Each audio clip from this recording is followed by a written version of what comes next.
Et bonjour à tous, j'espère que vous allez bien. Donc aujourd'hui, petit suivi d'élevage de mes colonies. Donc là, on va commencer par les Corbotus crantatus, qui a toujours de super majors, qui mangent toujours aussi bien. Donc du coup, là, on va passer au nid. Attendez. Voilà. Il y a eu quasiment que des majors de nez cette dernière semaine. Mais la gine, elle n'arrête pas de pondre, quoi. C'est génial. Voilà, encore des petites larves là, des œufs au-dessus.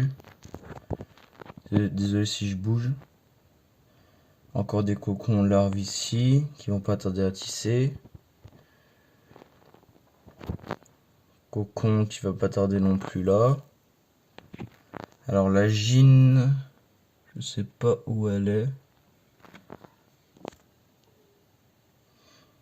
Voilà, là par exemple, là il y a un petit major qui est né cette semaine. J'essaie de vous trouver la gine. Elle est là. Toujours des reflets magnifiques. J'essaie de vous trouver les œufs maintenant. Parce que c'est aussi le plus important. Là il y a des grappes. Ici c'est surtout les salles de couvent juste ici en fait. Il n'y en a pas vers là-bas ou très peu. C'est surtout au milieu. Et là c'est là où les fourmis choisissent les larves qu'elles veulent soit médias soit major. En gros gaver plus les larves ici que celles de là-bas.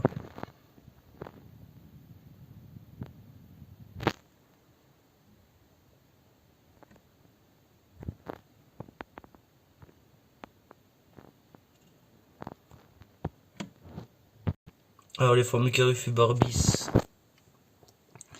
toujours autant d'activité de l'aire de chasse. Bon là il y en a pas énormément. Voilà. Là je leur ai donné hier un grillon. Du coup maintenant on va passer au nid. Voilà.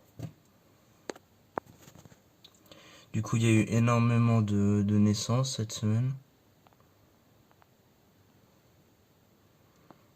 Énormément de cocons toujours.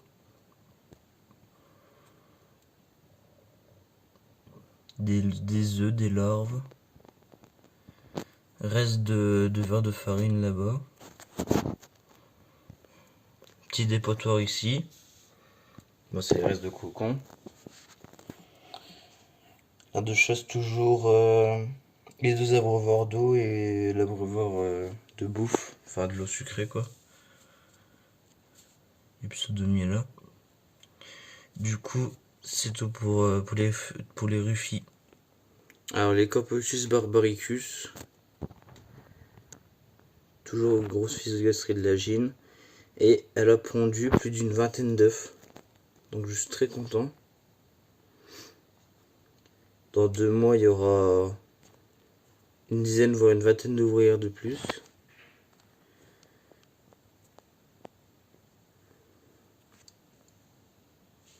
Toujours des cocons.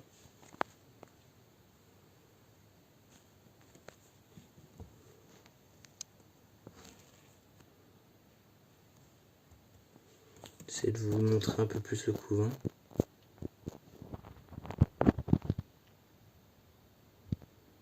Voilà. Des œufs de partout.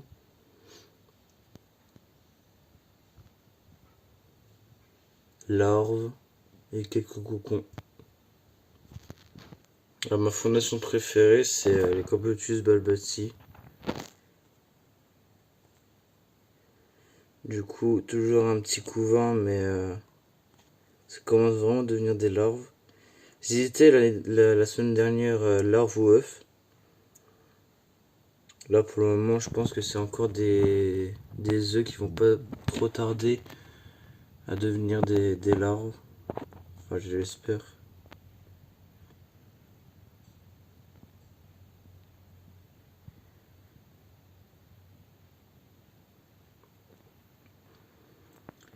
Du coup bah là mon but c'est de la nourrir tous les jours à peu près. Ou tous les 2 jours parce que bon elles sont pas nombreuses. Il n'y a qu'une ouvrière. Mais c'est surtout pour le développement du couvain que je veux que ça soit plus rapide que la moyenne. Donc j'espère juste que l'ouvrière et la gine vont essayer de nourrir beaucoup plus les larves ou les œufs. Comme ça permettra d'avoir plus d'ouvrières les mois à venir.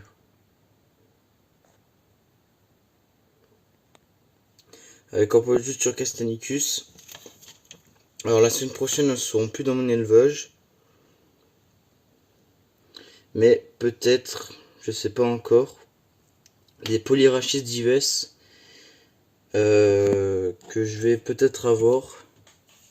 Si la personne me... S'il y a... Parce que là, la personne elle m'a dit qu'il y avait que des œufs pour la Polyrachis, donc j'hésite un petit peu.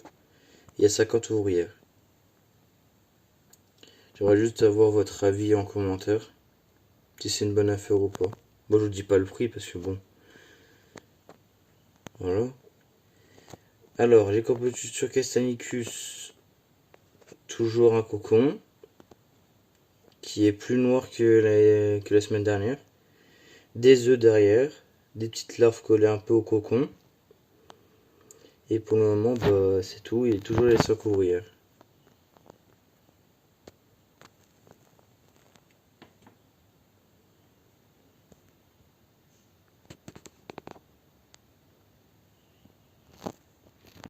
Alors, gros développement chez ma Messor Barbarus. Je commence vraiment à être content.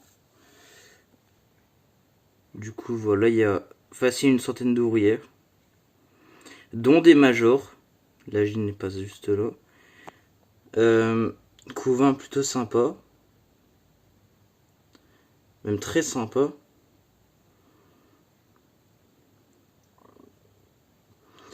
Voilà une grappe d'œuf là.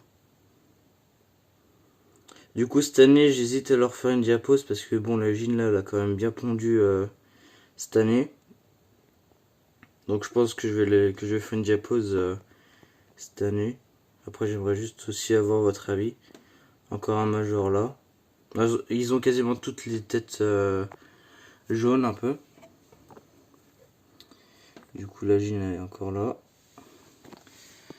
Alors il y a beaucoup plus d'activités dans l'aire de chasse parce qu'avant il y en avait zéro. Et là il y a peut-être 3-4 fourmis dans l'aire de chasse.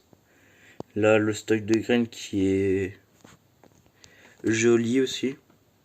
Bon elles m'ont dégueulassé le tube mais bon ça je m'en fous. Encore des fourmis un peu là. Enfin bref là il y a que des... Ah oui derrière aussi il y a des graines de quinoa derrière. Voilà l'ont séparé des deux. Du coup là c'est pour ça que là j'y touche absolument plus parce que bon elles ont de l'eau avec les réserves et de la bouffe avec les graines et de temps en temps un insecte, souvent des vers de farine, elles aiment bien. Donc voilà pour les Messor. Du coup voilà j'ai fait à peu près le tour de mon élevage. J'espère juste que la vidéo vous a plu. N'hésitez pas à la liker, la commenter, la partager. Ça me fera super plaisir. Puis moi je vous dis peace.